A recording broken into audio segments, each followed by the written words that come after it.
Well, I'm a climate scientist. I've been working in climate science for quite a long time. And if you told me that in the COP meeting we'd have a unanimous agreement between 195 countries that something needed to be done, I wouldn't have believed it. Furthermore, if you told me that I would be sitting in a meeting in the business school talking to a group of business people, I think I would have been even more amazed. So I'm in a different position. I think we're all in a different position, and it's a hugely positive and optimistic view and something that we can all do something about. So that's my little homily. We've had some really wonderfully inspiring talks, and so now it's up to you to ask questions of the speakers. Yes. Question for Mike and Bjørn. In each of your organizations, when you've gone to ask for capital and for an emissions reduction project, could you maybe tell us a bit about how that is the same or different for requesting capital for anything else, and whether you've actually ring-fenced funds that are dedicated to it, or whether it's competing one-for-one against any other investment project? Well, I guess more capital intensive, so maybe start with Statoil. Thanks for the question. That gives me an opportunity for me to expand a bit more on why are we doing this and what's the business case for doing it. Firstly, natural gas. There are different business reasons for what we're doing. Being good on climate makes sense for us. So easiest is stop flaring, stop waste of energy, and then we can just export that product and earn money from it. So that's the easier business case. And then we know that we can also, because there is a carbon tax, at least in some of the areas that we operate, we have incentives to reduce tax payments by lowering the usage of. And historically, I think the energy efficiency programs that we've been doing, we treat them as investment decisions, as you say, by the way, and some of them could be they could be 5, 10, even 50 million pounds projects. They have historically had a 2 to 4 year return on investment. And we use the same discount rate, capital kind of internal rate of return expectations to those projects than others. Having said that, though, that there are in a lot of geographies that we operate, they don't have a carbon price or don't have a carbon tax. And that is actually stopping us from giving us the incentives to do things out of financial measures. So that's why we are advocating so strongly that probably the most efficient and impactful route going forward, apart from is actually getting a price on carbon. That would drive out coal, and it would incentivize us as producers to be much more energy efficient, and also consumers to be handling the stuff with more care. I just add very briefly to that. As a retailer, slightly different. You've got many different broader types of social environmental issue that you're dealing with, of which carbon is just one. You don't have the massive owned carbon footprint in quite the same way. We've had no trouble getting investment in terms of energy efficiency. We're 35% more energy efficient than 9 years ago per square foot of turnover. That's typically had a payback period of anything from a year to 3 years. That's been fine. You can see some harder yards coming. So I think there'll be a point at 35 to 40% more energy efficient, where normal payback periods, you start to struggle a little bit. You need a different way of thinking about it. And for us, a lot of the thinking now is about the long-term operating costs of running an asset compared to the upfront cost. So you build a store more cheaply that's energy inefficient, but over time you pay far more for it. So that's the debate now with the CFO. It's just shifting on. Could I just rush to add one thing? Because, so how does the renewables investments fare in this kind of... and the oil and gas used to be a super profit business, and they struggled to compete. But now I'm glad to say that a lot of the renewables investments we are doing now are competing on the same terms, and they're making the cut when it comes to getting on the list of where we allocate capital. So, one of the things just we've found with the companies that we work with who are trying to invest in either energy efficiency or renewables is that while they can make a case that the return on investment is much higher and therefore should compete with the next marketing campaign or the next product line development, it's never in the right pot of cash. And that was quite interesting what Norman was saying this morning about they provide the financing for much of the energy efficiency improvements and they have been re-underwriting some of it. And I think that's something that should see more and more of. It's not, I think sometimes it's not making the business case, it's just it's not a business case that the person who makes the decisions understands or thinks is part of core business. Yeah, so question over there. Good evening, everyone. I'm Arne Eik from Statoil, so I don't have a question for you, Bjørn Otto, but I was going to trip you up. I'll have it later tonight. It's a question for Mike. We as a company is thinking a lot of zero net emissions. We are thinking of how we can get that grey bubble smaller. So I was wondering if you could share a little bit on how you're thinking around this. Life cycle emissions, would you have a vision of not selling any meat in 2050, for example? Okay. So if you think of that, I talked about an enterprise carbon footprint, about 10 million tonnes of CO2 equivalent, of which 500,000 tonnes is owned by us. So what are the big blobs that you can go after? And we've only got a couple of minutes to answer this. So the big issues are customers heating water to wash the clothing we sell. So how can you encourage customer behaviour change to drive down to wash at low temperatures? Food waste, how can you encourage less food waste in totality from the beginning of the supply chain right through to the customer's home? So food waste is the next big one. Diet, absolutely. How can you encourage people to eat a delicious diet that's got low carbon intensity? Meat will be part of the diet for the foreseeable future. There's a better way of producing our meat compared to some of the competitors' meat, so that will be a point of difference. But the ability to sell delicious vegetarian or fish-based meals, I think excites our product developers. So we see some traction in that space as well. Refrigeration, massive need to drive that impact down. Impossible for little Marks and Spencer to do it. So this is again the Consumer Goods Forum bringing all the world's big retailers and manufacturers together to say to the refrigeration industry, we need to change. And then about 25% of the footprint is about energy use. So getting as many of our suppliers to sign up to RE100 as feasible. Now clearly there are some jurisdictions where it's harder than others, so that'll be the next thing. And the final part of it is deforestation. So there's probably another, on top of that 10 million I talked about, there's another 2 or 3 million tonnes associated with deforestation. Soya use, palm oil use, paper and pulp, etc. Now most of the supply chains that we're using, we're managing sustainably, but there's an ability to drive deforestation out of our supply chains. And I also briefly alluded to the fact that to start to become not just in terms of negative emissions, but carbon positive, the ability to work with farmers to farm carbon into the soil and into forests as well. So those are the big blobs of activity. Again, we could spend half an hour talking about them, but they're the big things that we've got to think through. And we're doing some work on that at the moment. Next question. Yes, at the back. Hi, I'm Kimberly Henderson from McKinsey. So I actually have a question for Bjørn. With the fossil fuel industry, I think they're facing this realization now that net zero means an existential crisis for them. So given that, you have two paths you could take. One is diversification, and you go into new industries like renewables and try to be a new energy player. Or, in theory, you return capital to shareholders over time and accept that you're not a going concern as a business. Now, it seems like Statoil is attempting the diversification route. Similarly, Total with their SunPower investments, and we've seen some movement in that direction. Do you think that all players will eventually move in that direction, or do you think some players will decide to go the other route and return capital and ramp down? I think, of course, it's a very existential question. So I'm going to answer that in a very careful way. I think, as I said, if you look at the trends, most people, longer trend than IEA maybe, but, climate science trends, we need to change the way we use and consume energy and also produce energy. So ultimately, I think even our CEO, Eldar Sætre, he's a very brave and very visionary man. He's saying that to your top management in Statoil gathering, and he's saying, at the end of the day, there won't be any oil and gas business around.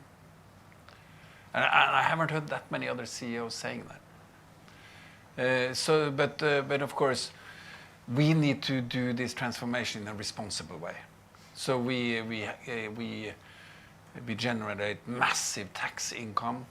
We create tens of thousands of jobs. We are assigned to manage natural resources, and also we provide a lot of people with energy. And to steer that transformation in a responsible and also economically sound way is terribly important for societies. There's so many ways to get this transformation wrong, and probably we cannot afford to do it wrongly. So for us, it goes back again to leadership. It's, of course, work to improve what you can directly influence, and also position a company to be resilient, ability to stay in the game, to generate options for the future, because you know the direction, but you really don't know how quickly things will move. And then also build your own capability to act swiftly. Speed. Don't lock yourself into things that you cannot get away from. So will we be around? Yeah, I think we will be around. And I think will we produce oil and gas in 10, 20 years? Probably. Will the footprint be lower? Absolutely. Can I just two additional points from a wider business perspective, because it is a brilliant question. Firstly, we assume that the next 40 or 50 years is a linear journey, 4% less a year, for example. The future is about great shocks. We don't know where they're going to come from. It's very difficult to plan for, but there will still be some kind of climate calamity in the next 10 to 20 years about the world food system, a great urban metropolis that's next to the ocean, that shocks the system into change and will force those that are lagging to the wayside. The second great shock is economic disruption. And again, I'll just keep using the example of Tesla. 2 or 3 years ago, the core mainstream fossil-based car companies were laughing. EVs will always be peripheral. Suddenly, somebody with a brilliant new business model that none of them actually thought, and look how Elon Musk has extracted so much money up front from his customers buying into the Model 3 to fund his gigafactory. Very, very clever man. So suddenly you'll get these huge disruptive threats thrown into these business sectors that chief execs will summon the board together and say, now we change. So to my point, it is not a linear journey forward. And every business needs to be ready for that sudden shock that takes them to somewhere very else. But Mike, it does also require thinking innovation backwards rather than only forwards. Yeah. Not thinking, how do I improve my efficiency year on year from now, but what's my vision and working back to innovate from there. And that's where you talk about being an energy company, not an oil and gas company in 50 years' time, maybe. Yes. I think we've only got time for one more question. Is that right? There's one at the back on the right there. No, yes. Yeah, hello, I'm Richard Henderson from GlaxoSmithKline. It's more aimed at Mike than the others. We've spent a lot of time looking at how we can engage our supply chain, because we have a huge number of suppliers, and I wonder if you've got any learnings that you can share about engaging our supply chain, because just talking to one won't change the dial. You've got to talk to everybody. So conscious of time, and I do think we should take one more question, so I'll be ever so brief. This gold, silver, bronze model I spoke about, every M&S food supplier is now very, very clear. They want to grow our business with us, you become more carbon efficient. That's what drives chief execs as suppliers in a tough business to concentrate your mind. So sending that buying signal, as opposed to I'm just going to come and audit you once a year, is the single most powerful thing you do. Second thing is demonstration facilities. It's a nice theory here in the sort of lecture theatre in London. Actually find a world-class energy-efficient food factory and invite other chief execs there, have a look round. It's possible and it's feasible. So that's just how to drive change. And then the third and final thing is materiality. For clothing factories, there is no carbon emissions. There's some lighting, some air conditioning. The big issues there are social. So try and target all your efforts where it's really material and the effort needs to be done. And I do. I'm just only saying it in terms of gender equality. I stood up there and said we've got to champion female leadership. You're you being also have any patronised, dear. I'm not. I will not question. My question's to Mark, actually. Georgia from Centrica. We get pretty constant data, and polling, etc., coming back into Centrica saying that essentially, bottom line, customers really still aren't that bothered by climate change, etc., when it impacts their energy prices. They do care if they can, but not on the bill, etc. Understandable, but it makes the battle quite hard internally for the incentives to make big differences. I was just wondering if your campaign targets just the businesses and working with businesses, or in fact alternative routes, i.e. through the customers and the investors, who of course have an enormous voice on this, because to my mind that's what's going to really shift the dial within our company, for example. So the core of the campaign is companies, and it started off as much for demonstration purposes as anything else. The campaign strapline is the world's most influential companies, not the biggest or anything, but the most influential. So brand names that are recognized and understood.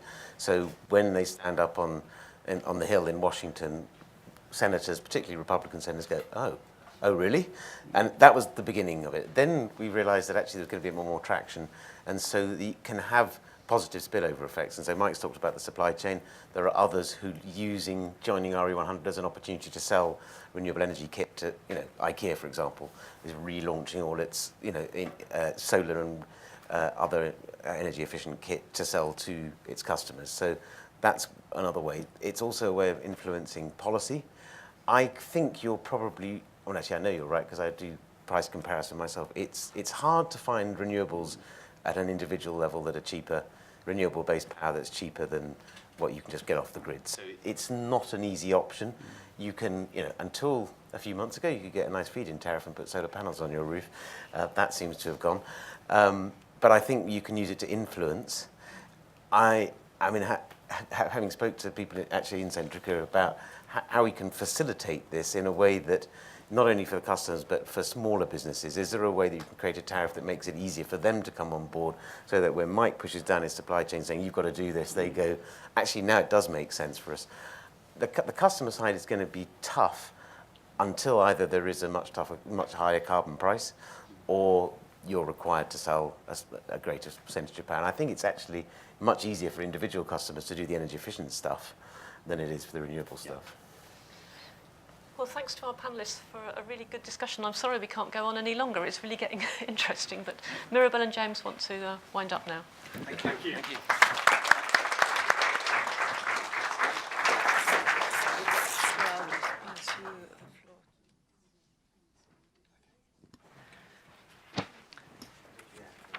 I'm mic'd up. So we just wanted to close today's conference by, first of all, as usual, thanking everyone involved today. So first of all, Alice, Anand, Joe, and Martin for agreeing to and supporting us in this exercise and in the development of the conference. And then we had a really strong conference team, Tim Ruthven, Ed Whisker, Alyssa, Emily. We built together a good program, I hope. Thank you to our colleagues, those who facilitated the breakout sessions, also the scribes, our PhD students who took some good notes of those, and logistics and catering. Alice Gast a month ago was giving her presidential address, and she said, Imperial is about excellence, and it's the excellence at in every area we work in, and that goes from the research we do and to the food we serve our guests. So I hope you enjoyed it. Thank you to all of you for attending, for your good questions, for taking the time to discuss around the tables. And then most of all, thank you to all our speakers. We really enjoyed having such a variety of backgrounds. And the conference was built as a collaboration between Grantham and the business school, because we felt that not only can we bring forces together on these big global challenges within academia, but also by building bridges between businesses and academia and amongst businesses themselves. So this is something that's been discussed today, but forming coalitions and collaborations is a key to the challenge. So I'll let James finish with the key insights of today. Right, okay, well, a big challenge.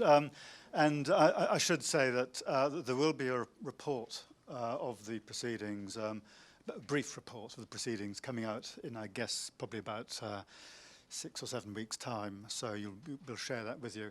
So I'm not going to try and sum up everything that's been said, but I've just picked out 3 things, I think, which rippled through the discussion for the whole of the day, I think, and especially this afternoon. And first one's about systems thinking and joined-up thinking. And, I started out by saying this is a massively complex area, a massively complex system that we're dealing with. And the question really is, I think, what kind of leverage do we exert, financial and policy leverage, and where do we exert it within the system to affect change? What's the balance between interventions that are about you, me, as individuals, changing our behavior, as opposed to interventions which are about institutions, organizations, or countries. So I think that conversation, it's only just beginning, and we've had a bit of that today, but that's one of the key things that came out for me from the discussion. And part of that also, I think, is around aligning interests, public, private interests, individual, institutional institutional interests. What are the mechanisms for doing that? How do we bring those interests together to believe that, climate change is a problem and needs to be dealt with?